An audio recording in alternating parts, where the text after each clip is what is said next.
Moving on, we have a fireside chat on the topic the rise of automation and robotics in warehousing. And for the same, I would like to introduce our moderator, Mr. Sachin Bajaj, Head of Supply Chain, AkzoNobel. I would like to also call upon our panelist, Mr. Yogesh Saran, Director, Supply Chain South Asia, Dell Technologies, and Shanoj Devasi, Head Logistics and Customer Service, Britannia Industries Limited. Can we please put our hands together and welcome our moderator and panelists for this fireside chat. Good morning all. It's a privilege to be here along the industry stalwarts with me, Mr. Yogesh and Mr. Shanoj. Mr. Yogesh represents Dell and Mr. Shanoj Britannia. Over the course of next few minutes, we'll be taking their views, ideas, and the way on the basis of their journey on a very interesting topic covering the warehouse and the industry dynamic changes in the warehousing and the transportation scale. It's a privilege to talk about an industry or a warehouse which is quietly but powerfully maturing from a labor intensive location to a more dynamic, intelligent fulfillment centers, right? So I'd like to start by understanding, right, what are the fundamental changes in the logistics, warehousing, and transportation we are seeing, basis your experience and career journey. Over to you, Mr. Yogesh. Yeah, thank you so much. The first major change that we look around is that traditional warehouses essentially just converted a godown or a place available into warehousing is now changing from that to something which is built to suit, which means right from scratch it is built for a particular height, taking norms of sustainability into account, have all the light, power and things that are essential to be there as sustainable as possible.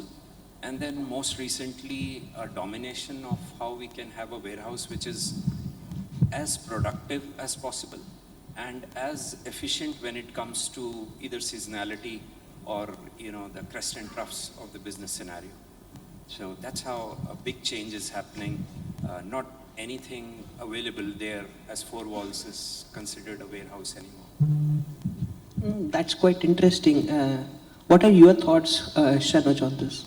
Yeah, like Yogesh mentioned, we see a very positive shift, right, in the warehousing space, where right from infra to the process to automation, we see a lot of positive changes happening over the last, I think, particularly post-COVID, is what I am seeing that. And particularly for an industry like ours, which is very margin sensitive, I would say, we try to operate with the least cost of operations as much as possible because of the low margin of the products that we market. We are seeing a very positive shift towards upgrading the infra, right, to be ready, to be future ready. Like whether it is the height of the warehouse or the plinth height or basic automation like dock levelers, conveyors, telescopic conveyors, things like that. Plus, what we are also seeing is there is an increased focus now across organizations on adaptation of WMS. It's something which historically, I've seen in the past, this was more of a buzzword. Companies used to implement it, but the implementation never used to be, something which used to derive benefit for the organization. It used to be more of a paper implementation. It would be there in your system, but physically in the warehouse, you won't see the benefit coming out of it. So we see an increased adoption of that as well. And then digitization is actually leading the way, where a lot of these things which otherwise used to happen as paperwork, right? As simple as knowing how many people have come to your warehouse, with basic app-based or biometric attendance in the depots. Because if you know, most of the companies today operate with outsourced labor, right? So how do you know whether your warehouse is having the required labor at that day to meet the throughput requirement that you have.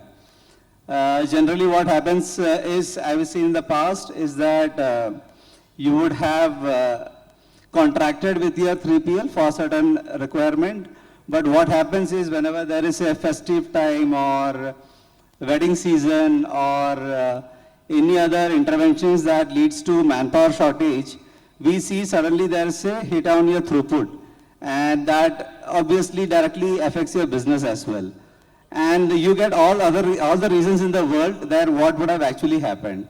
Now with this kind of digitization on attendance, it's really helping us to know on a daily basis what is the actual manpower that is there in the warehouse and take corrective actions early in case there is even the churn, right? You know, you see what is the kind of attrition that is happening in your direct teams in an organization, but how many times you have actually looked into what is the churn that is happening with your third party roles, which has a direct impact on your business. So this actually helps us to know that, because if you have a high churn, that means that directly affects your quality of operations in the depot. And that really helps you to take corrective actions with the 3PL and make them accountable to do those changes. So I think exciting times ahead, and I think we will dwell upon the other big changes that is happening on the automation front. But yeah, exciting times ahead for the warehousing piece, I believe. No, I think that's quite inquisitive because the WMS part which you touched upon, in my previous organizations, we actually used that as a source of truth rather than relying on some other systems or the legacy systems, because the way in the e-commerce industry, the data gets recorded in the WMS is much more accurate than the legacy ERPs and so on. So that used to be the basis of planning and the further upstream processes. That also quietly highlights the way the traditional shift of planning from ERP-driven approach to the new WMMSs or the different applications coming in the warehousing space. Also wanted to understand from the point of view of autonomous mobile robots, that's also a concept quite likely in place in most of the regions and geographies. So how suited are these for the small, medium and large scale organizations? If you can take us through, Yogesh. Sure. So first of all, one size doesn't fit all. So AMRs are good, but you need to really look at, does it fit your kind of zone? To start with, that hold good for, I think, any automation or modernization or future readiness that we embark upon. There is a homework that needs to be done, whether it fits well, which really means that not just the ROI part of it, but also the fact that is it really leading to an employee morale enhancement? Is it really addressing some of your pain points? Like AMRs, we have good cases around increasing productivity, increasing pick-pack time, or I should say reducing pick-pack time, and increasing the overall churn and the ITOs in your warehouse, which actually is a direct contributor to your customers getting what they want sooner than what they can expect in terms of positive surprises, or at least most minimum, meaning meeting your customer expectations versus what they have been committed. And the best part about AMRs is that these automated mobile robots, of course, there needs to be a large scale of operation in a distribution center or in a place where you need too much of repetitive work to be done with a high level of accuracy and with your human workforce least kind of bothered in terms of stress, physical or mental. So these AMRs take a good control of that, and finally also enhance to a high level safety and security in warehouse, because they are built to suit an extent that they will do the heavy lifting, and they would also ensure that they are jumping off any possible accidents. And the newer AMRs that I know about are so independent that they are self-induced to go and park themselves on a charging station when the need so they hardly need anybody to, overnight charge or do something about it. So we'll dwell about cobots later, but AMRs is something which is picking up fast. And as they pick up, the costs are also lowering as with any other technology. No, thank you so much for sharing your views. I think quite interesting times in the industry in terms of the implementation of AMRs coming along. Continuing on the same topic, I also wanted to understand, we have drones and computer visions coming along, and how impactful are these implementations with respect to the inventory cycle counting or the manual operations in the warehousing that used to be done in a quite traditional manner, and how has been the evolution of those activities with the arrival of these technology? That's an excellent question. So, drones not so dominant, and of course there are compliance limitation as well, but in warehouse still okay. But most often than not, we as warehouse professionals are given a challenge that inventory anyway needs to be 5 sigma, if not 6 sigma. But then you also need to do things on the flight, which means that you hardly get the luxury of few hours or days where you can do the cycle counting, find variances if any, settle those, because you cannot stop or pause your business. So these drones come handy at a time where it does what it has to do in terms of scanning the entire warehouse, putting up what the stock looks like today versus what your system declares, and then you can proactively take actions on discrepancies, if any. But I'm sure when you are going for drones as a solution in particular, you might already have your WMS, which is, even without inducing drones, is doing some kind of cycle checks to ensure that you, end of the day, do not have too many negative surprises. On vision picking, still a way to go. There are Google Glasses and stuff which do help. We've had some of those, but the more dominant than vision picking is audio picking, which works well, wherein with a handset, the warehouse operator is moving around, and as soon as order drops, he knows which shelf, where to move, what to pick, and then further aid it with an AMR to make sure that what he puts in the cart is moving. Now, the best benefit out of this is, I know some of us talked about attrition and not too much of skilled labor available. So here it fits best because you don't need to be too skilled to know, where your put away locations are, because somebody in your ear is guiding you to go to a location and at a particular shelf. So it's like you are productive on the job from day one. So it takes, this kind of automation takes away the skill factor out of it, improves accuracy, and obviously enhances the repeatability part of it as well.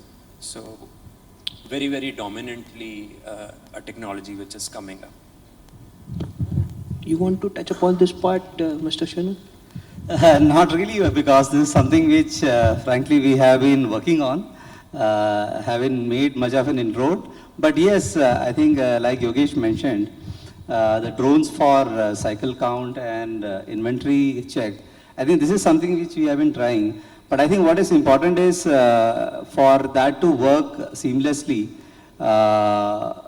it's important that your inventory is arranged in such a way that it is countable, right? And there is where a proper WMS implementation, proper palletizing, and a uniform way of storage comes into play. So I think we still have a distance to travel on that, right? No, I think that very well explains. So is the case with our organization, because I represent paints and coatings. So the nature of the industry is also a factor in terms of how stringent your SLAs are, how quick you need to be. So the one solution which we talk about may or may not fit into another industry. So that is something we also experience with respect to this. Wanted to understand, Yogesh, from your perspective, we also talk about collaborative robots or co-robots, as we call them, right? How easy for them to complement the human workers, right? What are the best practices that should be deployed to see that the technology is very well integrated with the human workforce that is already working in the warehouses, warehouse floors, and etc. Yeah, this is an interesting one. I'll just take a step back to elaborate first on the point that traditional warehouses, which were only stocking locations, are already evolving into stuff which does just beyond stocking, inwarding, outwarding, which means that an industry somewhere uses a term like all-in-one or maybe something else, where they do certain kind of value adds also. Now, these value adds may not be a full-fledged assembly line, but most warehouses do certain stuff which probably add to value or which add to a kitting or some stuff which an end consumer is wanting for. So here cobots play a really, really good role in terms of not just doing the heavy lifting, but in terms of embracing or quickly getting a command of what is required and getting it to the final human sitting at the end of the chain who just has to do a quick verification, often not even that, to make sure that he just does the final packing. And even in final packing, most often than not, there are advancements being made as to how variabilities of packings can be standardized to kit or do the stuff required. So cobots which bring in the human element of an intelligence or just maneuvering over 5 or 6 cobots versus maybe 10 guys doing. So that's a ballpark number which we have seen by real study as a data. So this really helps a lot where we need certain kind of value add stuff that we do in warehouses.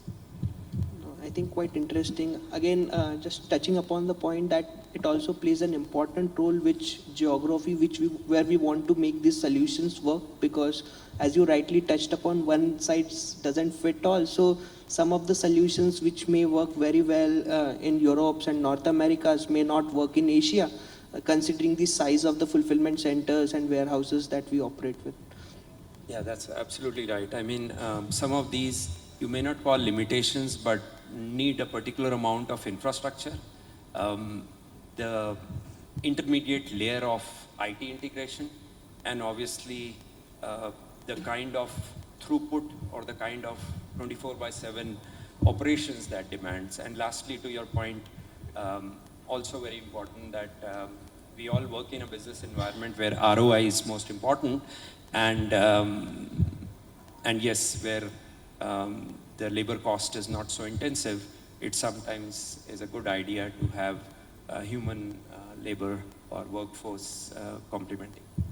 Actually, you briefly touched upon the point which I wanted to discuss with you next, is in terms of the ASRS warehouses, right? So automated storage and retrieval systems, quite a lot of buzzword. Most of the organizations are trying to implement it. And how, basis your experiences and learnings, how do you kind of justify the ROI on these technology heavy investments? If you can touch upon that aspect. Yeah, this one is still picking up, but is very, very in a niche warehouse. When I say niche, which means warehouse which has commitment of 2-hour, 4-hour SLAs, which needs a 24/7 working, which has a height of say 5 meters and all. And then with all that as some base, you have pain areas to be addressed in terms of attrition of headcount. You have pain areas to be addressed in terms of your commitments to your customers and your overall morale of employees. Now, that's just probably soft factors. When it comes to ROI, the things that go into play is that a lot of your planning part is taken over by ASRS as well. One is that whenever you are not working, it is still working. So it's like working round the clock. And one of the best seen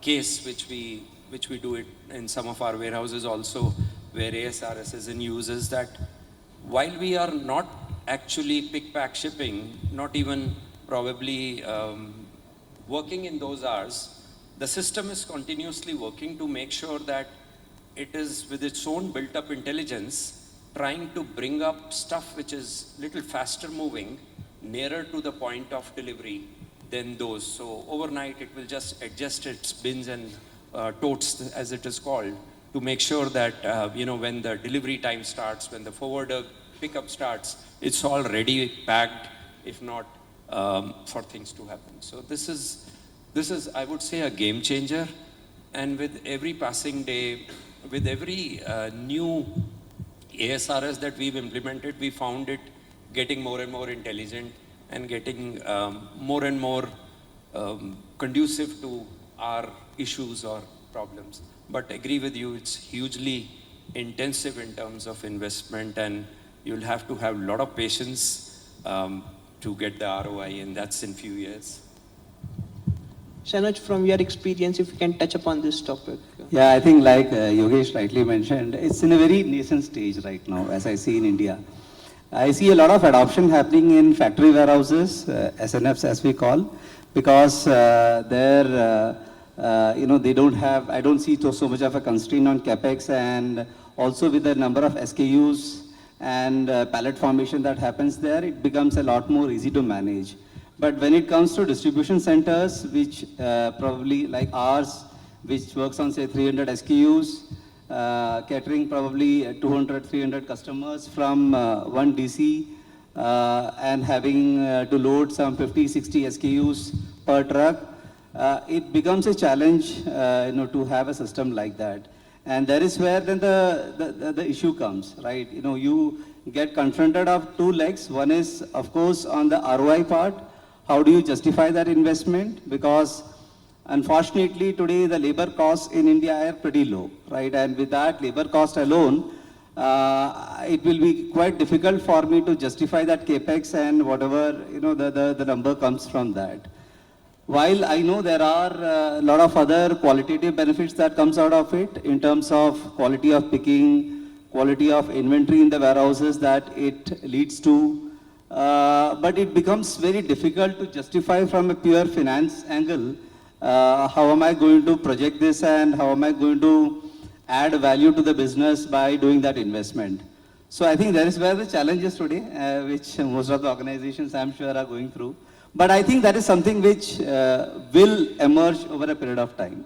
Yeah, I'll just add to that. One of the big conviction stuff in terms of a pro towards an ASRS is that when you link up with customer satisfaction or the cost of losing an order or an opportunity when you cannot support a customer or supply a product within a particular time. And that's where this comes into play, because here is where a robot really makes sure that not just the accuracy, but within, if you have a 2-hour SLA for a customer, you cannot be really waiting for a next day when everybody comes in to start your business. So whenever, on the table when this is being discussed, the element of customer experience and the cost of losing the customer, if not done, becomes a big beneficiary in terms of deploying an ASRS. So I think when all of us prepare some of the business cases and take it to finance, right, the first thing that talks about or comes to the mind of finance is what is going to be the ARR, what is going to be the payback period, and so on. And sometimes it becomes quite difficult to justify purely on the basis of numbers. So if you can take us through some of the key KPIs that can influence the decision in a positive way while making these decisions happen. Yeah, something which I just touched. One biggest thing that happens is the productivity.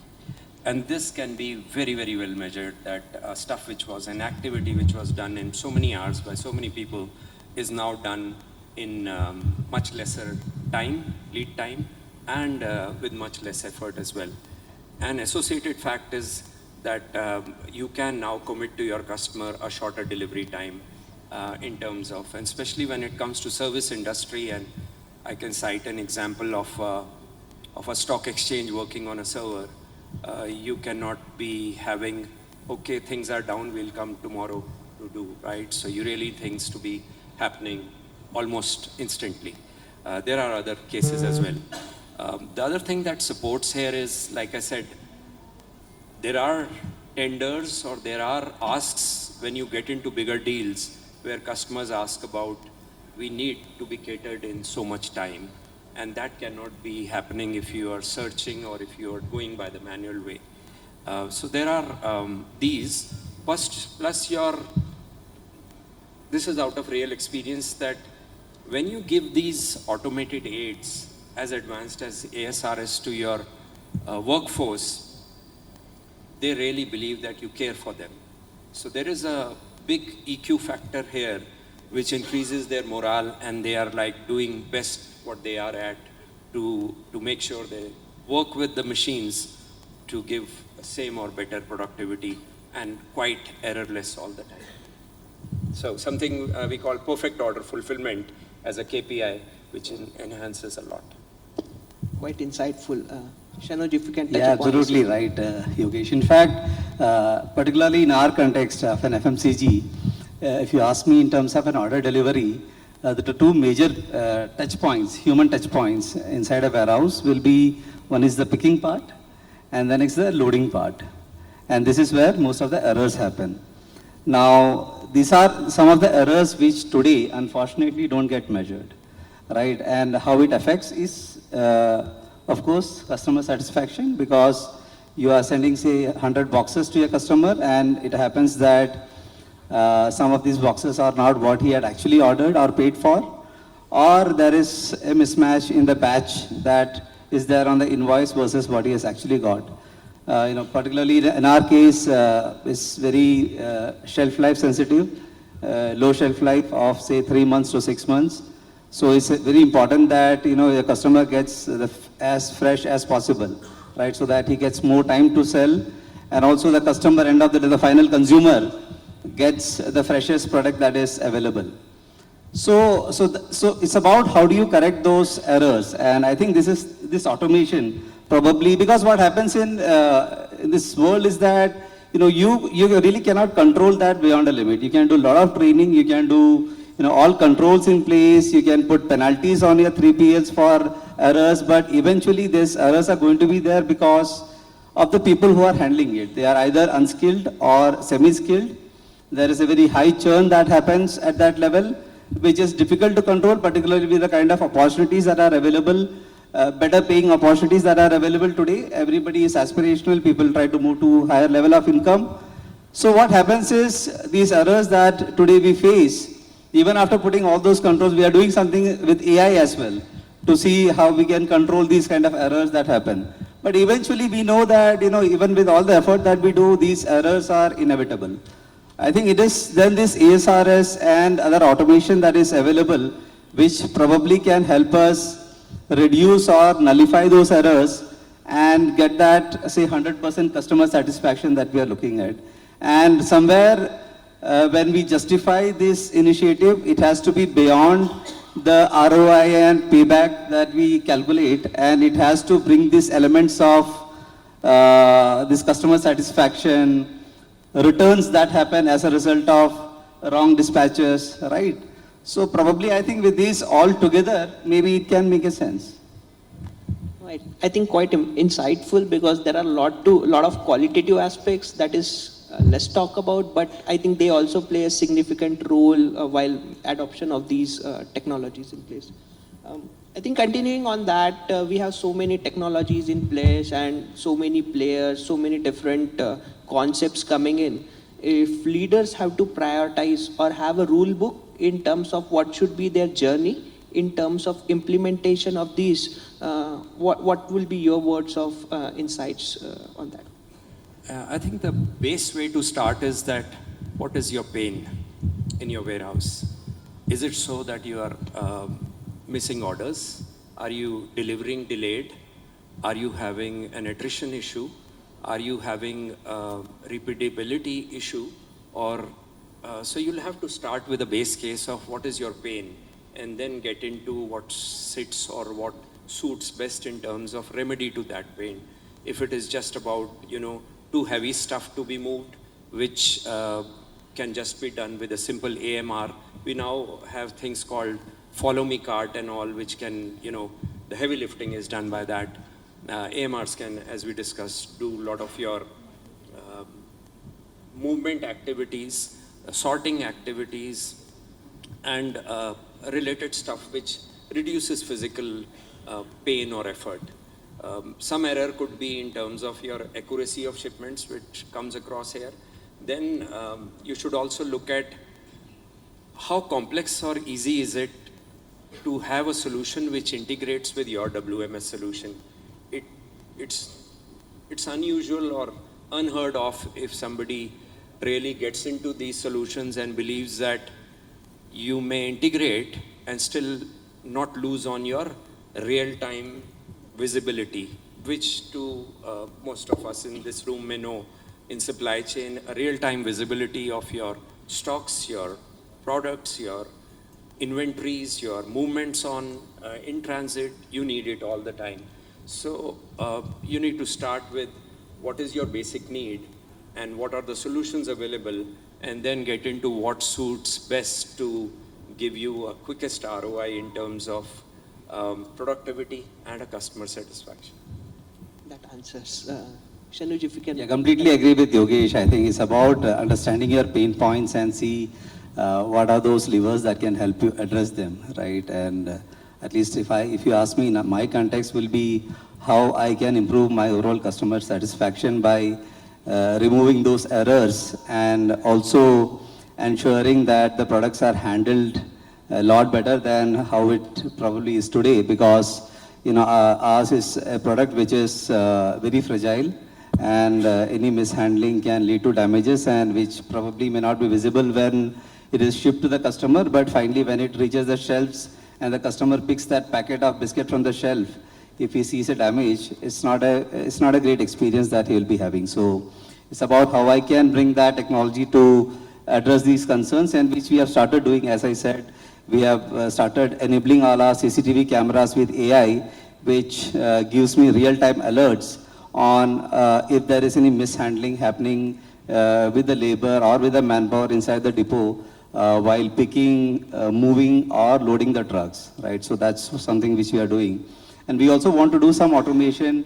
While some of you might be thinking, why not a barcode system or an RFID?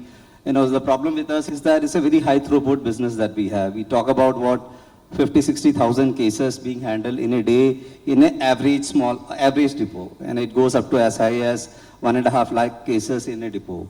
So when I'm talking about this high throughput with the number of docks and what is available, I have to have a technology that doesn't slow down my operation, right, and helps me to do the same operation with the same speed or probably with a higher speed. So I think that is where we are looking. We're still searching for options which can help us do that. It doesn't seem like RFID or barcode can be something, scanning can be something which can help us immediately, but yes, we are searching for options right now. Great, great. And if I have to hear your closing comments on the journey over the course of next 5 to 10 years in the warehousing space, what will be your thoughts on that? I think ASRS is here to stay, and I think that is what probably is going to drive. ROI definitely will play a spoilsport for some time, but I think with the way the minimum wages have been going up and kind of challenges that we have started facing in getting the right labors for the operations, I think businesses will start looking at this as a very strong alternate to reduce the overall manpower in the warehouses and improve the overall quality of operations.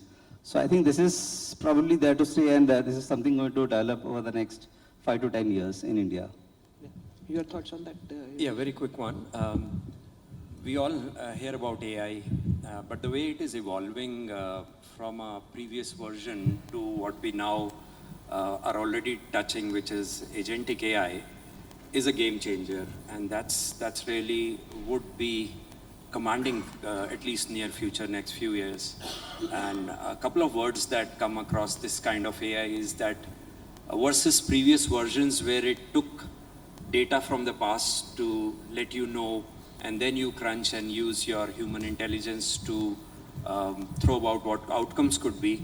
Here we have an AI which is upgraded a next level or a next generation version, which already is giving you actions and decisions.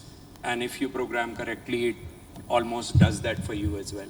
So that's something which we are all very, very excited about. Great. And I think what we explored today is that the warehouses are moving and evolving from a labor industry to a more transformative, automated one. I would suggest is let's embrace this challenge as an opportunity rather than a challenge.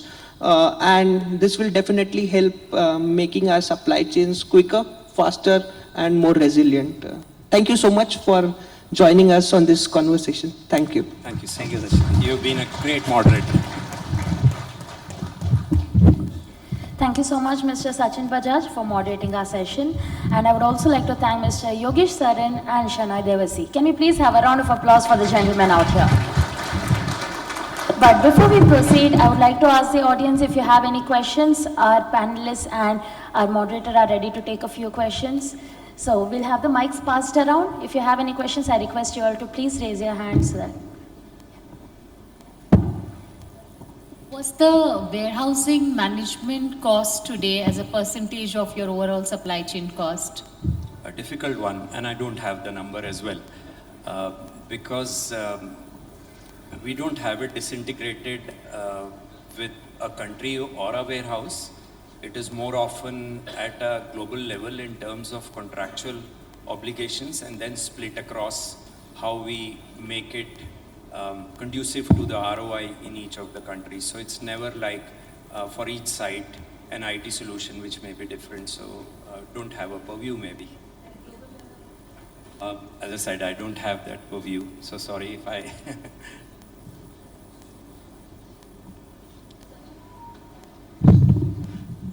I think exactly the same.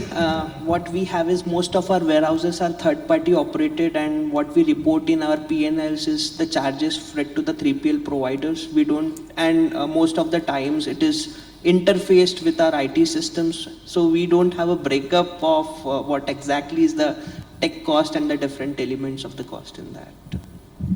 So for us, it's less than 1% of our total sales. Yeah. Yeah, I can at least throw some light on it. When it comes to a 3PL selection or a warehouse integrator, we try to do it as plug and play as possible, which means a ticket to entry to the business for a 3PL is to have their solution integrated with us. So, which kind of virtually makes it look nothing. Do we have any more questions?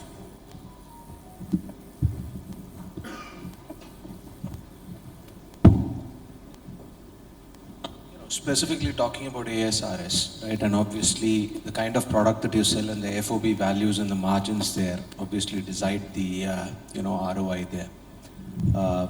Is there scope for, let's say, large 3PLs to invest in that, where they are able to use the investments across different products and companies? I have not seen that happen in a big way. Yes, palletization, big pallets, higher FOBs, electronics, possible. But when you go down into more B2B products with thinner margins, I would say probably lower throughput than Britannia, but higher throughput than let's say some of the higher FOB values. How does regulation play across that? How does inventory accounting play across that? Have you seen any instances of that happening? Yeah, thanks. That's an excellent question. So how it works is that, again, to my point that one size may not fit all, but what is making it more and more viable is if you dissect the overall investment in an ASRS, it is a hardware cost and a software cost. And the software cost, as I just said, is most often taken by like a ticket to business. And not every 3PL may still be able to put that across the table as a solution, but more and more 3PLs are being, in the tender itself, asked for a particular SLA, which sometimes is impossible or really difficult for them to do without an automated solution like this. And how do they do it? They do it by really modernization, the newer warehouses that are coming up, which means instead of an exclusive warehouse, which is just for you as an organization, we now have warehouses which have multi-client, which is a big ASRS there, which may have 10,000 totes or storage points, 15,000, 5,000 dedicated to you or 2,000 to somebody else and some to somebody else. So that way the 3PL itself is able to kind of distribute the initial investment cost to more than just burdening to one customer. And obviously is not missing an opportunity of a high churn out business which is an ask from a customer. Hope that answers. Come back to the redirect. Now I work for a global company. So now if you're tying in with a 3PL across certain warehouses in one location, that's one thing. But then if you have to do it again globally with multiple 3PLs, multiple technology integrations, that's an additional challenge there. Most often not, and I'll tell you why. One is that if you work on a global scale, you have a product manufactured, distributed, or serviced in several countries. It makes a logical sense to go with partners which are also global. And that kind of helps you to make sure that, when they come across any automation, modernization, or any robotic stuff, it's easy for them to replicate elsewhere because they've seen the benefits and the ease of how it works. All right, thank you everyone. On this note, I would like to invite Ms. Meenakshi Chajay, Head of Digitization and Process Excellence Supply Chain, Dr. Reddy's Lab, to do the honor of felicitating our moderator and panelists. I would like now Ms. Chajay to felicitate our moderator, Mr. Sachin Bajaj, Head of Supply Chain, AkzoNobel. Can we please have a huge round of applause for Mr. Bajaj?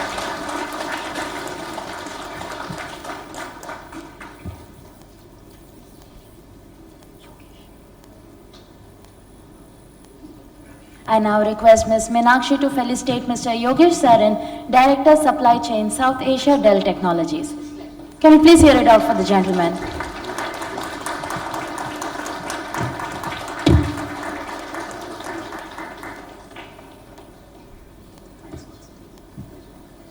Last but definitely not the least, I request Meenakshi to felicitate Mr. Shanoj, Head Logistics and Customer Service, Britannia Industries Limited.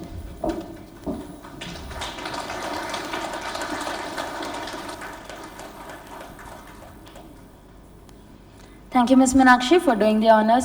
Thank you, Mr. Sachin Bajaj, Mr. Yogesh Saran, and Mr. Shanoj Devasi for being a part of our session. I request the moderators and the panelists to please pose for a group picture.